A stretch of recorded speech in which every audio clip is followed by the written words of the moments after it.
Anna Karenina is a novel by the Russian author Leo Tolstoy, first published in book form in 1878.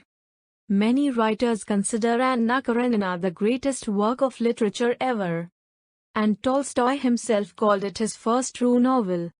It was initially released in serial installments from 1873 to 1877 in the periodical The Russian Messenger. 8 भागों में एक जटिल उपन्यास, 1 दर्जन से अधिक प्रमुख पात्रों के साथ। यह 800 से अधिक पृष्ठों, अनुवाद और प्रकाशक के आधार पर फैला हुआ है, आमतौर पर 2 खंडों में निहित है। यह विश्वासघात, विश्वास, परिवार, विवाह, इंपीरियल रूसी समाज, इच्छा और ग्रामीण बनाम शहर के जीवन के विषयों से संबंधित है। प्लॉट अन्ना और तेज घुड़सवार सेना अधिकारी गिनती अलेक्सई कीलोविच व्रोंस्की की सेंट पीटर्सबर्ग के सामाजिक हलकों, घोटाले और युवा प्रेमियों खुशी के लिए एक खोज में इटली के लिए पलायन करने के लिए मजबूर करता है के बीच एक वैवाहिक चक्कर पर केंद्रों। रूस लौटने के बाद उनके जीवन को और अधिक जानने के लिए। Book summary. उपन्यास अन्ना के अपने भाई स्टीव ओबलोंस्की के घर के आगमन से शुरू होता है। स्टीव की पत्नी कीती की बहन डॉली है। डॉली ने अपने पति के विश्वासघात के बारे में पता चला और परिवार को अलग कर दिया गया है। स्टीव अन्ना के आगमन के लिए इंतजार नहीं कर सकता क्योंकि वह अपने उद्धार था। उसने डॉली को अपने पति को माफ करने के लिए आश्वस्त किया। अन्ना समाज में एक अत्यधिक सराहना की गई महिला है। वह आकर्षक, सामाजिक है और हर कोई उससे प्यार करता था। वह अपने भतीजे और उसके बेटे से प्यार करती है और टकराव को सुलझाने में बहुत कुशल थी। लेविन एक गरीब जमींदार था जिसने उस पर काम करने का आनंद लिया। उन्होंने कहा कि कीती के साथ प्यार में बेहद था।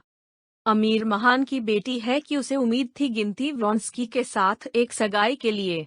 लेविन निराश था और खुद को अपनी नौकरी और संपत्ति के लिए समर्पित करने के लिए मास्को गया था। व्रोंस्की कीती से मुलाकात की लेकिन उसकी निराशा के लिए वह एक शादी में कोई दिलचस्पी नहीं थी। एक गेंद पर वह अन्ना के साथ प्यार में गिर गया और स्थिति हताशा के लिए कीती फेंकता है। डॉक्टरों उसके माता पिता के लिए सुझाव देते हैं उसे थोड़ी देर के लिए रूस से बाहर ले तो वे सभी एक साथ एक यात्रा पर जाना।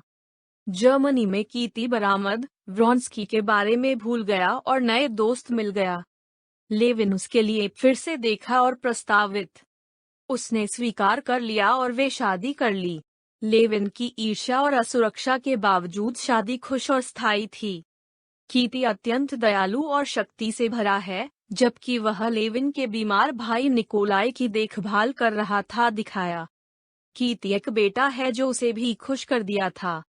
लेविन अभी भी शादी के बाद भी खुद के लिए देख रहा है कि एक चरित्र के रूप में दिखाया गया है। वह भगवान पर विश्वास पाया लेकिन अंदर गहरी वह जानता था कि केवल वह अपनी समस्याओं को हल कर सकते हैं, लेकिन अंत में वह जीवन का अर्थ पाया। अन्ना और व्रोंस्की के बीच संबंध पूरी तरह से अलग है। अन्ना एक सरकारी प्रशासन अधिकारी अलेक्सई अलेक्जेंड्रोविच करेनिन से शादी कर ली है। उनका रिश्ता ठंडा और प्यारी था। अन्ना को अपने पति के चरित्र, उनकी तर्कसंगतता और विडंबना द्वारा अपमानित किया गया था। व्रोंस्की के प्रेम वक्तव्य की गिनती के बाद अन्ना मास्को जाने से उससे भागने की कोशिश करता है लेकिन व्रोंस्की उसका पीछा किया और वे दैनिक आधार पर एक दूसरे को देखा। अन्ना के पति ने उन अफवाहों के कारण उनके बारे में पता चला जो फैल रहे थे। उन्होंने अन्ना से विनती की कि वे एक घोटाले से बचने के लिए नीचे कम पर अपने रिश्ते रखने के लिए, लेकिन वह उसे बिल्कुल नहीं सुनी। अन्ना ने व्रोंस्की के साथ गर्भवती हो गई और घोड़े की दौड़ में उनकी भागीदारी से पहले उन्हें खबर दी। खुशखबरों ने लगभग उसे मार डाला और अन्ना के चौंक चेहरे की अभिव्यक्ति ने उसके लिए उसकी भावनाओं को दूर कर दिया। घर के रास्ते में अन्ना अपने पति के साथ उसके रिश्ते मानते हैं, लेकिन वह उसे तलाक देने से मना कर दिया।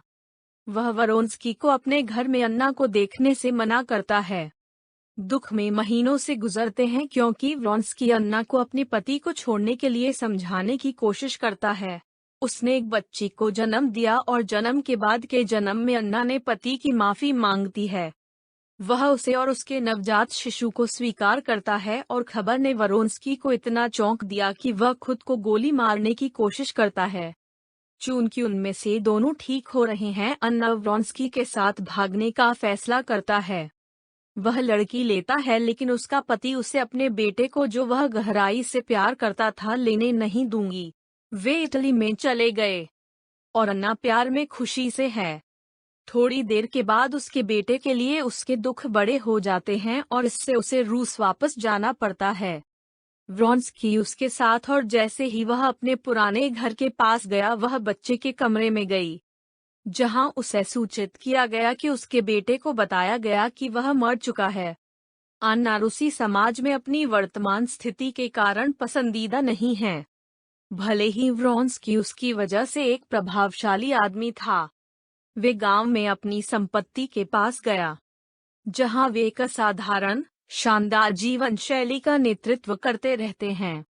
उनके जीवन को एक साथ परीक्षण किया जाता है। जब व्रोंस्की मन है कि छोटी लड़की अंतिम नामकरण ले जा रहा है, तो वह अन्ना अपने पति को तलाक के लिए पूछता है।